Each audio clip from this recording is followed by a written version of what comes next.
bersatu dalam doa. Tuhan, kami bersyukur pada malam hari ini Tuhan boleh kembali mengumpulkan kami di dalam persekutuan. Kami bersyukur ya Tuhan jika pada hari ini boleh bertemu dengan teman-teman yang baru dari Batam. Kami akan bersama-sama belajar dari kebenaran firman Tuhan. Tuhan, biarlah Tuhan berbicara kepada setiap kami yang mendengarkan. 1-2 kalimat sederhana dari Tuhan mampu mengubahkan hidup kami ya Tuhan. Tolong hamba-Mu yang terbatas bisa menyampaikan dengan sederhana, mudah dimengerti, sehingga kami semua belajar menjadi pelaku-pelaku firman Tuhan. Terima kasih Tuhan, kami menyerahkan pemberitaan firman Tuhan hari ini ke dalam tangan-Mu. Di dalam nama Tuhan Yesus kami berdoa. Amin. Oke. Shalom, selamat malam. Shalom. Shalom. Aku share screen dulu ya. Ya.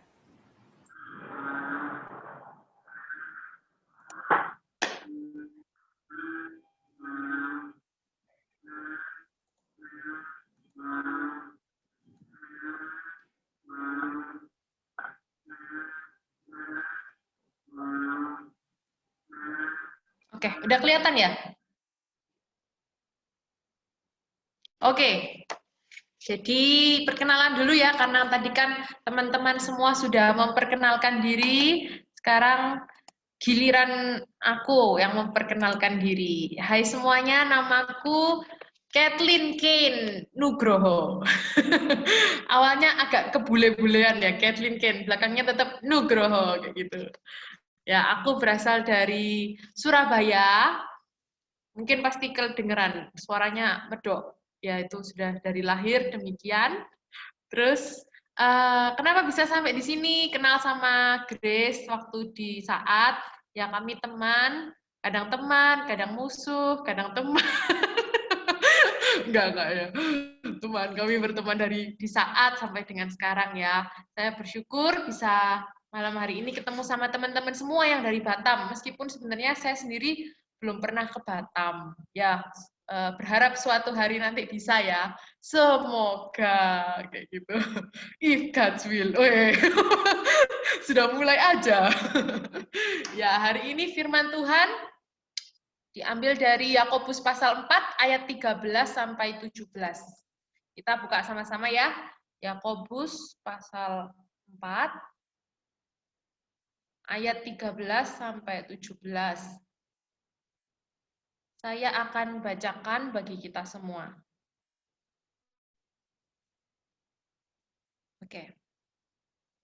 Jangan melupakan Tuhan dalam perencanaan. Jadi sekarang, hai kamu yang berkata, hari ini atau besok kami berangkat ke kota Anu, dan di sana kami akan tinggal setahun dan berdagang serta mendapat untung, sedang kamu tidak tahu apa yang akan terjadi besok. Apakah arti hidupmu? Hidupmu itu sama seperti uap yang sebentar saja kelihatan lalu lenyap. Sebenarnya kamu harus berkata, jika Tuhan menghendakinya, kami akan hidup dan berbuat ini dan itu. Tetapi sekarang kamu memegahkan diri dalam congkakmu, dan semua kemegahan yang demikian adalah salah. Jadi, jika seseorang tahu bagaimana ia harus berbuat baik, tetapi ia tidak melakukannya, ia berdosa. Oke, ya teman-teman waktu mendengar ayat firman Tuhan dibacakan aja udah ngerti ya sebenarnya ya apa yang sedang dikatakan sama Yakobus gitu ya. Tapi saya ingin mengajak teman-teman untuk melihat dari perspektif dosa ya. Saya ajak kita semua sama-sama merenungkan dari kejadian awal mula manusia diciptakan. Hari ini saya bukan mau khotbah dari kejadian sampai wahyu, tapi kita akan melihat perspektif kejatuhan manusia. Teman-teman, saya yakin kita semua pasti tahu, pasti hafal dengan betul cerita, kisah bagaimana Tuhan itu menciptakan manusia. Manusia itu diciptakan segambar dan serupa dengan Allah. Manusia itu punya akal budi dan roh sehingga manusia itu bisa bersekutu dengan Allah. Ya, itu yang membedakan manusia dari ciptaan-ciptaan lainnya. Pasti Lukas juga udah tahu kayak gitu ya, udah diajarin ya di sekolah minggu. Nah, teman-teman, tapi sayangnya akal budi yang diberikan sama Allah ini justru membuat manusia itu mengkhianati Allah. Coba teman-teman, kalau kita ingat kembali kisah kejatuhan manusia ke dalam dosa. Pada waktu itu Tuhan sudah bilang sama manusia, manusia Adam, semua buah-buahan di sini boleh kamu makan, semuanya boleh kecuali yang satu ini jangan, ya. Waktu itu sore-sore Hawa jalan-jalan, sore-sore nggak sebenarnya ada mau sore-sore ya. Pokoknya Hawa jalan-jalan gitu ya. Terus si ular itu bilang, Hawa, kamu yakin nggak mau makan buah ini? Kurang lebih gitu ya. Lihat, coba lihat. Ini menarik loh. Lihat, ini buahnya menarik. Kamu kalau makan ini kamu bisa jadi sama kayak Tuhan. Teman-teman, coba teman-teman membayangkan apa yang terjadi saat itu. Kenapa manusia ini bisa akhirnya makan buah itu? Padahal sebenarnya dia sudah tahu dengan jelas bahwa Tuhan itu bilang jangan dimakan. Kenapa pada saat itu akhirnya dia memutuskan untuk makan buah itu? Kalau kita pikir-pikir ya, sebenarnya Hawa itu merespon perkataan ular, argumentasinya ular, dia pikir, iya ya, jangan-jangan benar. Jangan-jangan kalau aku makan ini bisa begini. Jangan-jangan benar. Teman-teman lihat, Hawa meragukan Tuhan. Itu awal mulanya. Kenapa akhirnya Hawa makan? Meskipun dia nggak bilang, aku ini lebih tahu dari Tuhan. Enggak. Tapi tersirat, kalau Hawa itu merasa lebih tahu dari Tuhan. Benar ya? Maka dia menyetujui si iblis. Dia pikir, oke, baiklah aku makan buah ini. Padahal jelas-jelas Tuhan bilang jangan. Teman-teman, inilah awal kejatuhan manusia. Manusia berpikir dia lebih tahu daripada Tuhan. Dia meragukan Tuhan.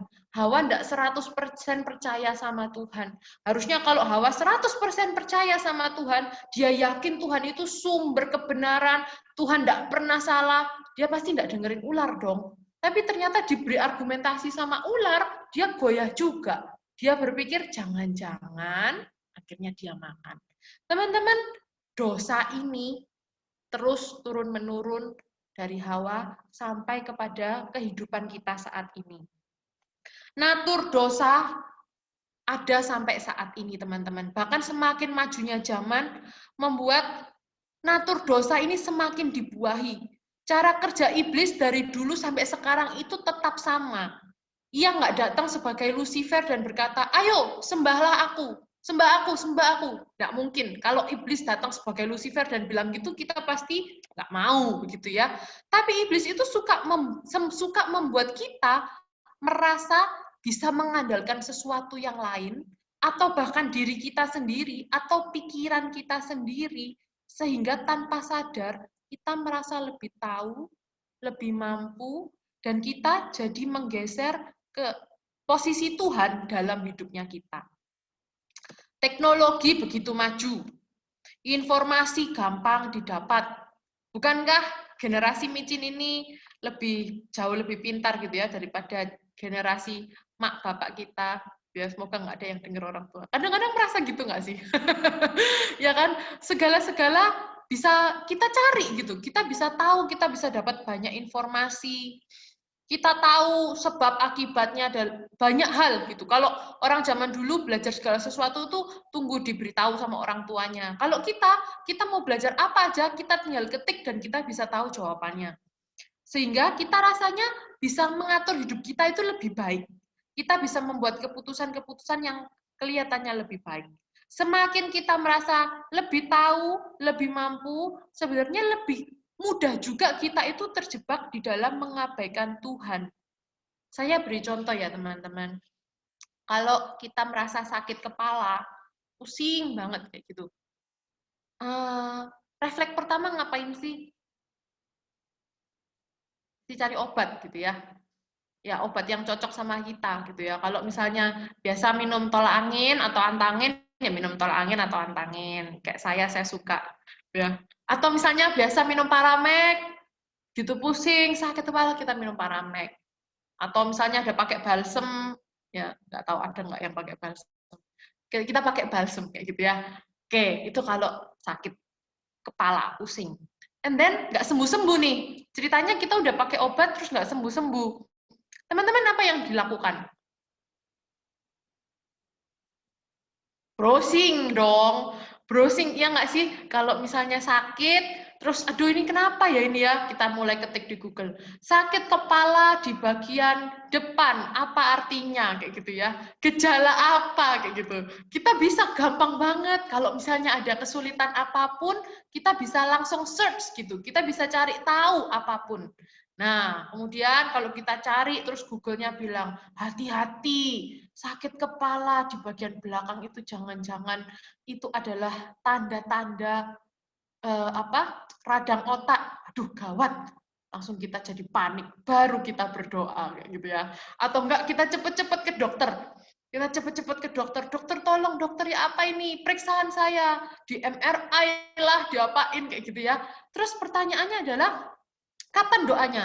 Kapan doanya? Kalau misalnya dari dokter, terus ternyata ada vonis yang mengejutkan, baru kita doa. Atau misalnya kita udah ke dokter, kita nggak sembuh-sembuh, barulah kita doa. Jadi doanya itu ada di bagian terakhir-terakhir. Nah, teman-teman, ini contoh yang sederhana, sangat sepele dalam kehidupan kita, tapi tanpa sadar, hal-hal ini menunjukkan bahwa kita ini mengandalkan banyak hal di dalam hidup kita, dan menjadikan Tuhan itu sebagai solusi kedua, ketiga, bahkan terakhir. Ya. Kenapa kok nggak dari awal berdoa dulu? Kenapa kok dari awal langsung punya pikiran untuk, oh aku mau begini, begini, begini, begini, begini. Kenapa kok nggak begitu sakit kepala ingat Tuhan? Karena kita terbiasa bahwa kita ini mencari segala solusi dalam hidup kita, dan kita merasa tahu bagaimana mengatasi hidup kita ini. Ini baru urusan sepele, baru urusan sakit kepala, belum urusan yang besar, tentang besar tanda kutip ya, maksudnya misalnya tentang jodoh lah, tentang studi, tentang pekerjaan. Teman-teman, apakah minum obat itu salah? Tidak. Apakah browsing di internet itu salah? Tidak. Apakah ke dokter itu salah? Tidak. Jadi salahnya di mana? Salahnya adalah, di manakah Tuhan waktu kamu minum obat? Di manakah Tuhan waktu kamu browsing? Di manakah Tuhan waktu kamu pergi ke dokter? Itu yang jadi masalahnya, teman-teman. Tuhan itu bukan second, third, atau last choice. Tuhan itu seharusnya menjadi first, yang pertama di dalam segala sesuatu. Teman-teman, masalah ini juga yang dibahas sama Yakobus kepada penerima suratnya saat itu, yaitu orang-orang Kristen ya, orang-orang Kristen di abad pertama yang tersebar. Pada waktu itu, orang-orang Kristen itu mayoritas bekerja sebagai pedagang, dan mereka cukup sukses gitu ya. Karena memang di era awal mereka berdagang, pergi dari satu kota ke kota yang lain, mereka mencari peruntungan, dan kehidupannya cukup baik, teman-teman, pada saat itu. Sehingga ada orang-orang yang merasa tahu dan mampu dalam pekerjaan ini, gitu ya, sehingga mereka bisa berkata, hari ini atau besok kita akan berangkat ke kota Anu. Di sana kami akan tinggal setahun, kami akan berdagang, dan kami akan menghasilkan uang. Teman-teman, ini perencanaan yang luar biasa. Orang hidup, kalau menurut dunia ini, hidup itu harus begini. Kita itu harus punya planning, kita tuh harus punya rencana. Ini orang-orang yang visioner loh. Ya kan, mereka merencanakan ke depan, oh mereka harus begini, begini, begini. Tapi teman-teman, Yakobus bilang itu adalah kesombongan. Loh, kok bisa? Bagaimana orang yang menurut dunia ini, loh ini bagus loh, visioner loh, ke depan. Mereka punya, wah mereka sudah menata hidupnya begini-begini. Tapi menurut Yakobus, menurut firman Tuhan, ini itu adalah kesombongan. Kenapa teman-teman? Apa salahnya berencana? Kalau misalnya mau pergi ke kota Anu, ini, ono, kan terserah ya. Apa salahnya gitu loh kalau berencana demikian? Apa salahnya mau tinggal seminggu kayak sebulan kayak setahun, kan nggak salah. Mau berdagang, mau menghasilkan uang, nggak ada salahnya. Kembali sama seperti tadi. Teman-teman, salahnya adalah di manakah Tuhan? Waktu merencanakan besok mau kemana, berapa lama, mau ngapain, di mana posisi Tuhan? Setahu-tahunya manusia, tidak ada yang lebih utama daripada kehendak Tuhan. Teman-teman, secara logis orang memang bisa memprediksikan, oh kalau di kota ono itu bisnisnya itu lebih menjanjikan. Kalau aku bisnis di kota itu, kemungkinan besar aku bisa sukses kayak gitu ya. Aku perlu di sana sekitar setahun, 6 bulan awal aku mulai merintis, kemudian 6 bulan berikutnya aku akan mulai menuai hasilnya, seperti itu. Orang itu bisa merencanakan, teman-teman. Tapi mereka melupakan Allah. Orang-orang pada waktu itu melupakan Allah. Dan Yakobus bilang, inilah kesombongan. Kenapa? Karena kita tahu hidup kita ini tidak ada artinya. Hidup kita ini seperti uap. Kamu bisa yakin kalau kamu itu sudah mempertimbangkan dengan baik-baik, sudah melakukan perhitungan dan perencanaan yang matang. Tapi kalau itu tidak sesuai dengan kehendak Tuhan, apa yang bisa kamu lakukan? Apa arti hidupmu? Nggak usah jauh-jauh bikin rencana yang gimana-gimana. Teman-teman, kita pasti pernah nyalain alarm kan? Itu namanya kita berencana, ya kan? Walaupun saya tahu pasti rencananya seringkali gagal, seperti saya sendiri. Kita seringkali berencana nih, besok, aku pasang alarm jam 7.55. Nah, siapa yang suka kayak gitu? Sama kan? Nggak sukanya bulat gitu. Misalnya jam 8 gitu nggak suka. Sukanya 7.55. Kayaknya pengen bangun lebih awal dikit kayak gitu ya. Kita bisa berencana gitu, teman-teman. Kita pasang alarm. Tapi kalau Tuhan punya kehendak lain, bisakah rencanamu yang sederhana hanya untuk membuka mata aja terjadi? Bisa nggak? Nggak bisa. Yakobus tuh bilang, kamu tuh jangan sombong, jangan merasa lebih tahu dari Tuhan. Kamu berencana besok bangun, besok buka mata, tapi kalau Tuhan punya kehendak yang lain, kamu bisa apa? Bahkan hanya untuk membuka mata aja kamu nggak bisa kok kalau Tuhan itu punya rencana yang lain. Jadi teman-teman, Yakobus di sini sangat menegur orang-orang yang merasa yakin, tahu, bisa memikirkan segala sesuatu tentang hidupnya sendiri dan melupakan Allah. Maka Yakobus ngajarin, teman-teman.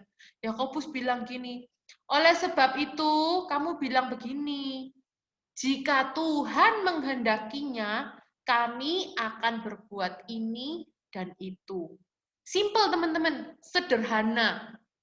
Bedanya apa kalimat sama yang tadi? Hanya bedanya ditambahi di depan. Jika Tuhan menghendakinya, kami akan berbuat ini dan itu. Cuman apa? Make it on the right position. Taruh di posisi yang benar. Itu frasa, jika Tuhan menghendakinya, itu selalu ditaruh di depan. Kelihatannya sederhana, teman-teman. Tapi itu mengubah seluruh paradigma hidup kita. Kalau frasa kehendak Tuhan itu di depan, artinya kita 100% percaya sama Tuhan. Kita 100% percaya bahwa Tuhan itu tahu semua yang terbaik, Tuhan tidak pernah salah, Tuhan selalu tepat waktu. Bahkan jika Tuhan membawa kita di dalam hal-hal yang di luar akal kita. Itu artinya, teman-teman. Kalau Tuhan bilang gini, ya gini. Jika Tuhan menghendakinya, baru kita bisa berencana. Jika Tuhan menghendakinya, baru semua itu bisa terjadi. Kalau Tuhan bilang jangan, ya jangan. Meskipun berlian itu cuman beda hanya sejengkal dengan kita, kalau Tuhan bilang jangan, ya jangan. Itu artinya kehendak Tuhan di depan. Sebaliknya, teman-teman, tidak semua jalan yang tampaknya sulit itu bukan kehendak Tuhan. Kalau Tuhan bilang jalan, meskipun kelihatannya sulit, jalan. Itu namanya kehendak Tuhan di depan, baru rencana kita di belakang. Teman-teman, kalau hari ini, mungkin teman-teman di sini kan ada yang masih sekolah, ada yang kuliah, teman-teman bergumul tentang mengambil keputusan dalam hidup, perencanaan-perencanaan hari esok, ingatlah, frasa itu harus ada di depan, kehendak Tuhan. Harus taruh di posisi yang tepat, kehendak Tuhan itu di depan. Kita boleh berencana segala sesuatu, tapi kita harus ingat bahwa kehendak Tuhan itu yang mengatur segalanya. Kehendak Tuhan itu di atas segalanya.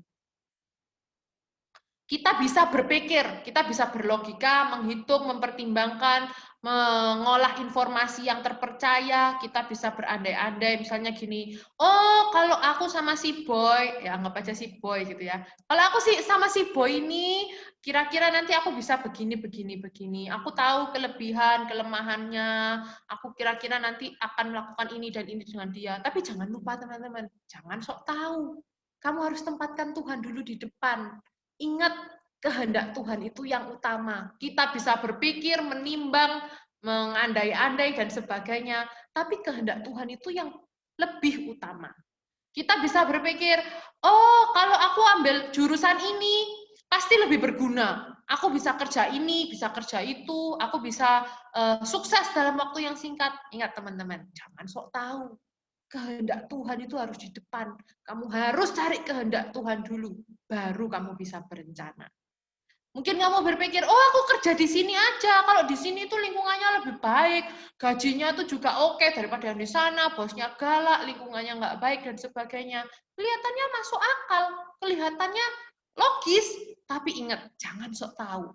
Kehendak Tuhan itu di depan, nanti baru kita bisa berencana. Jadi teman-teman, dalam segala hal yang kita akan pikirkan, akan lakukan, cari kehendak Tuhan dulu. Cari kehendak Tuhan utama dan artinya kita menundukkan seluruh hidup kita sama Tuhan. Nah teman-teman, sekarang pertanyaan besarnya adalah bagaimana? Seringkali kita kan berpikir gitu ya, oke C, aku tahu, aku sadar deh. Mungkin selama ini aku lupa bahwa urutannya tuh harus Tuhan dulu, baru aku. Seringkali aku tuh cenderung mengandalkan diri sendiri, pikiran sendiri. Padahal itu kan Tuhan yang paling tahu segala sesuatu. Tapi sekarang pertanyaannya, bagaimana kita bisa tahu yang namanya kehendak Tuhan itu?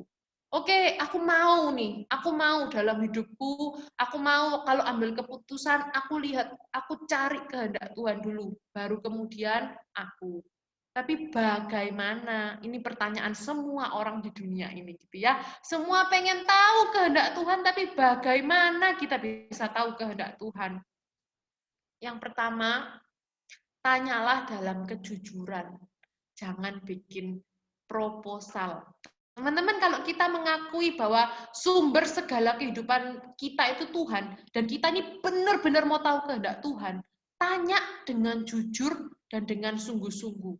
Bukan bikin proposal terus paksa Tuhan. Tuhan tanda tangan ya Tuhan. Paksa Tuhan kayak gitu. Kalau Tuhan bilang tidak pun, kamu nanti nggak akan tahu kok, karena kamu sudah kecenderungannya pengen Tuhan tuh jawab begini kayak gitu. Kalau misalnya berdoa bilang, Tuhan, tolong ya Tuhan, boy ini jodohku kan Tuhan ya. Bener toh? Ya kan? Bener nggak Tuhan? Ya kan? Kita nih tanya, apa maksa Tuhan? Kayak gitu. Atau misalnya, Tuhan aku minta tanda ya Tuhan. Nah ini yang suka minta tanda sama Tuhan ya, untuk tahu kehendak Tuhan. Tuhan aku minta tanda Tuhan, kalau malam hari ini aku keluar, dan aku tidak melihat bintang di langit, maka benar si boy adalah jodohku. Teman-teman, aku bukan nggak percaya Tuhan bisa bicara lewat tanda. Aku yakin Tuhan itu bisa bicara lewat tanda. Tapi, Mbok ya yang masuk akal. Maksudnya gini, jangan mencobai Tuhan. Kamu cenderung pengen memang jawabannya iya toh. Kamu bikin aneh-aneh kayak gitu. Kamu bikin sesuatu yang ya Tuhan bisa sih kalau mau bikin langit tampak tak berbintang ya bisa. Tapi masa harus begitu? Tuhan itu memberitahu kita. Teman-teman, kalau kita mau tahu kehendak Tuhan, yang pertama, sederhana. Kamu harus pastikan kamu tanya dengan kejujuran. Tanya dengan hati yang benar-benar mau tahu. Bukan mau maksa. Bukan mau, bener kan Tuhan? Ya kan yang ini kan, pasti ini, pasti ini. No. Kalau kamu mau tahu kehendak Tuhan, tanya dengan kejujuran. Tanya dengan hati yang sungguh-sungguh ingin tahu. Dan jangan mempermainkan Tuhan. Poin yang kedua, teman-teman. Nah, ini juga yang penting sekali. Dengar dalam sebuah relasi. Jangan kayak baca resep. Ya, teman-teman, tidak ada resepnya gimana kita bisa dengar suara Tuhan atau kehendak Tuhan. Yang pasti dengar Tuhan itu tidak instan dan tidak ada rumusnya. Oh, kalau dipencet gini pasti bunyi. Oh, kalau kita melakukan ini Tuhan pasti begini. Nggak ada. Kamu mau tanya sama hamba Tuhan manapun, Tuhan, gimana caranya kita bisa dengar suara Tuhan? Nggak ada mantranya. Itu adalah sebuah relasi.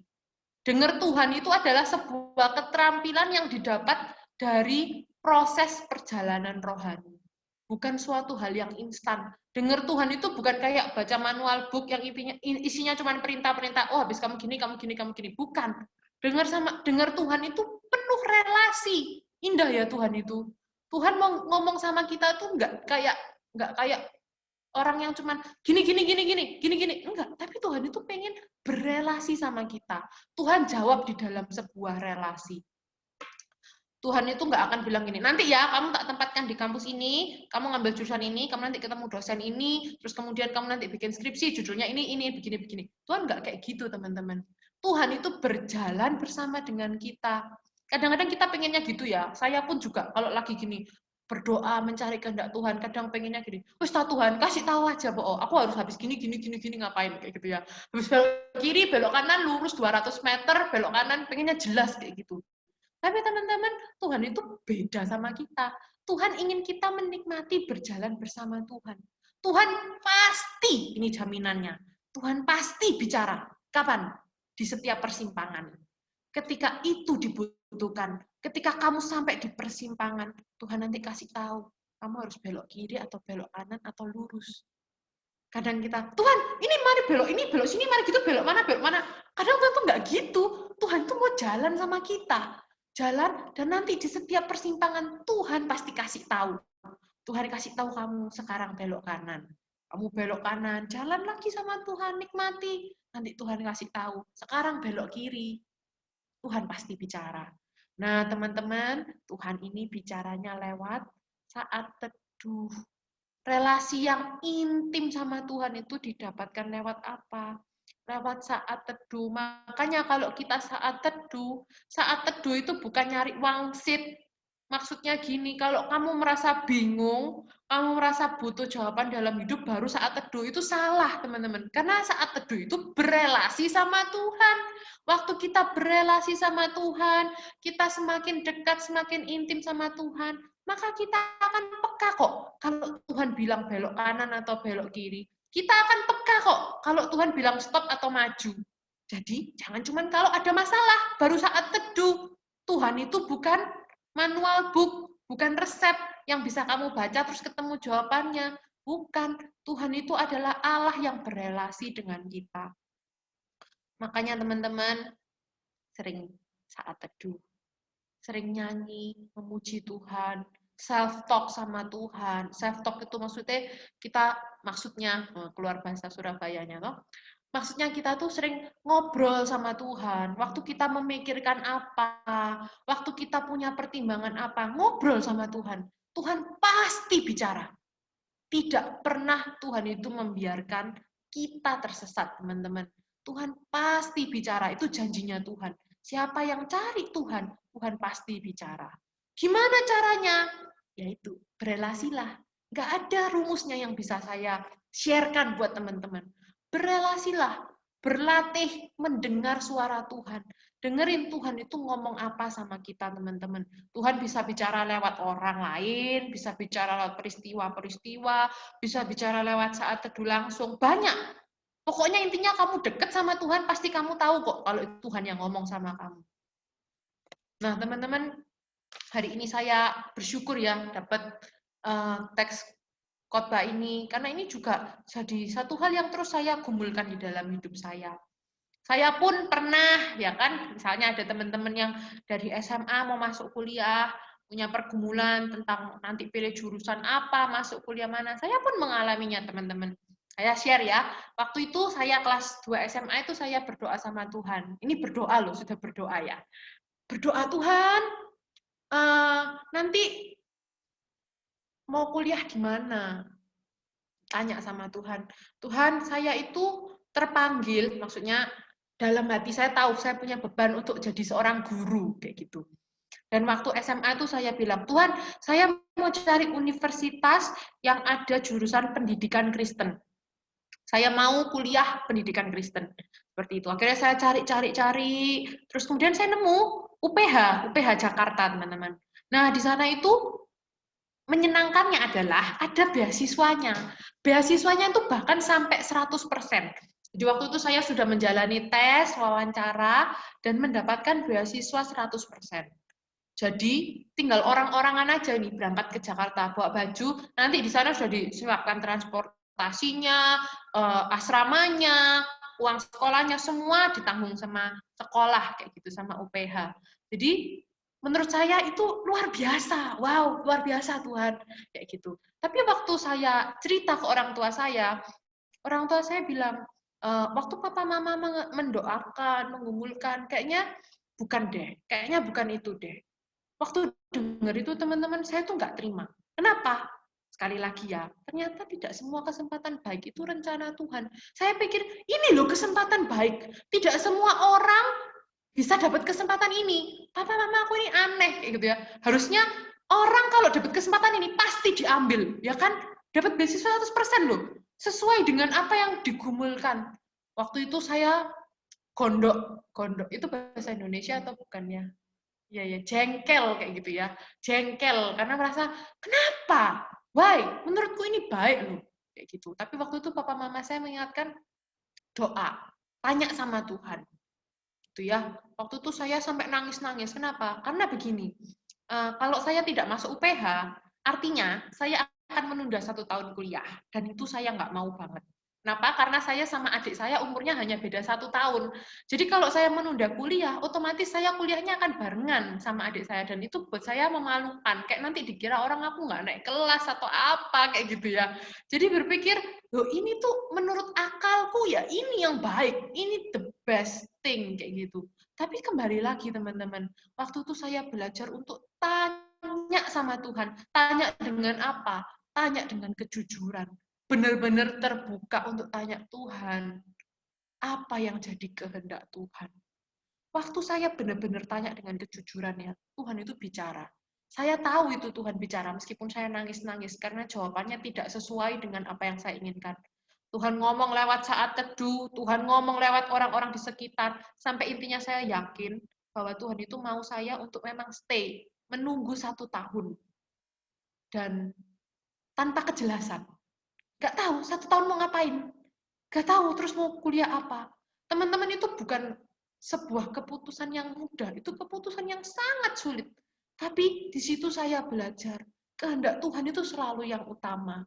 Sekarang kalau saya melihat ke belakang bisa bilang gini, wow, ternyata percaya sama Tuhan itu yang terbaik. Waktu itu nangis-nangis karena ya itu tadi nggak sesuai gitu loh sama akal sehat saya, nggak sesuai.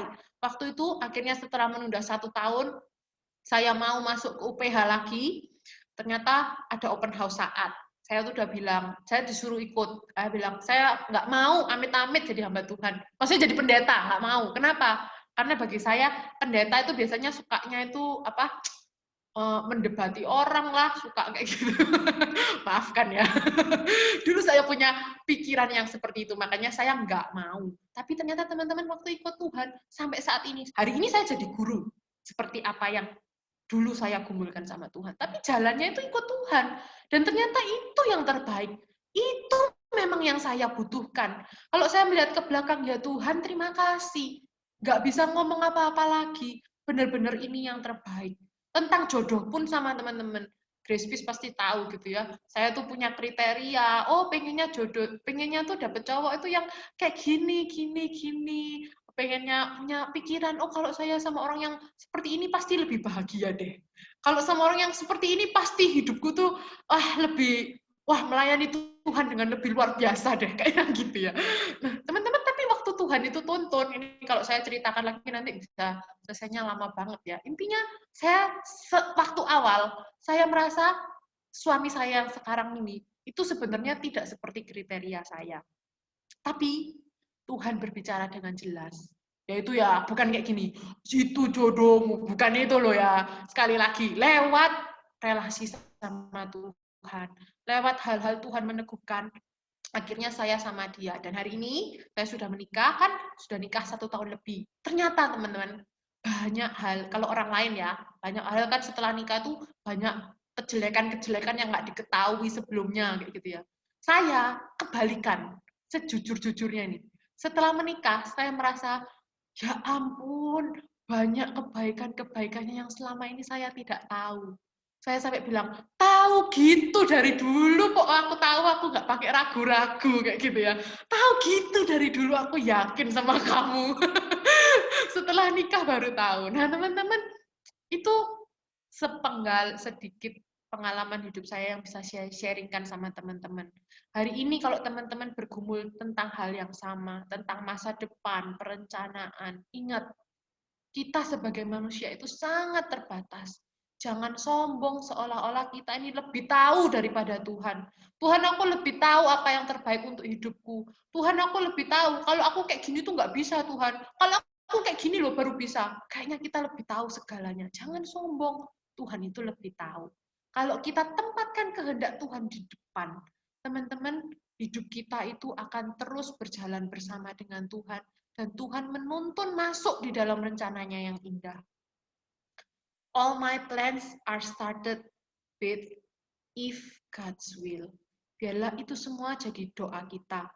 Biarlah semua hal yang kita rencanakan, yang kita inginkan, yang kita pikirkan, kita sadari bahwa pertama-tama itu selalu dimulai dengan jika Tuhan menghendakinya. Kehendak Tuhan tetap yang pertama dalam hidup.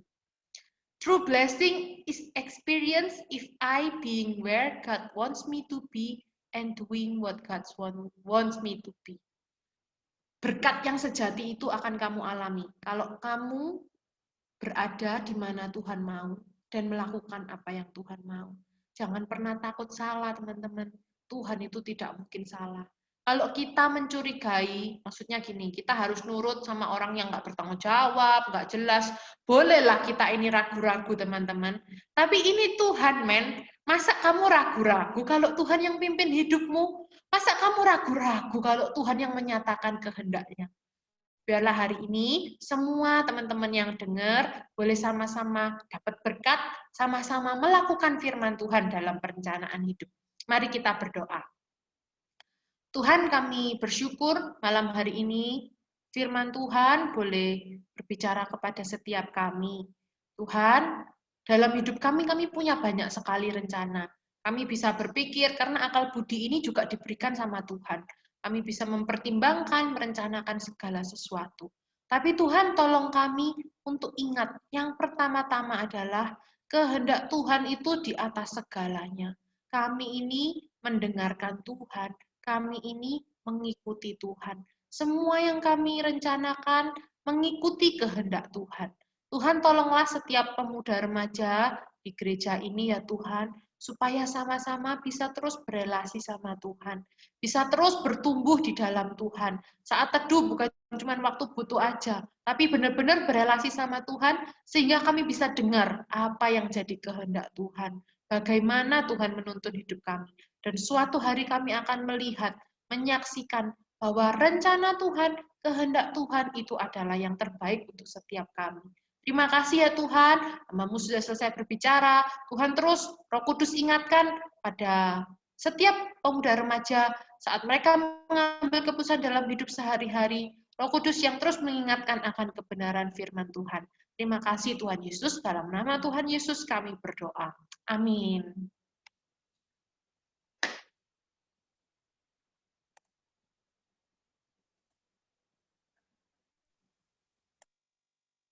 Oke, thank you untuk Guru Injil Kathleen. Kita bersyukur untuk kebenaran firman Tuhan yang sudah kita dengar.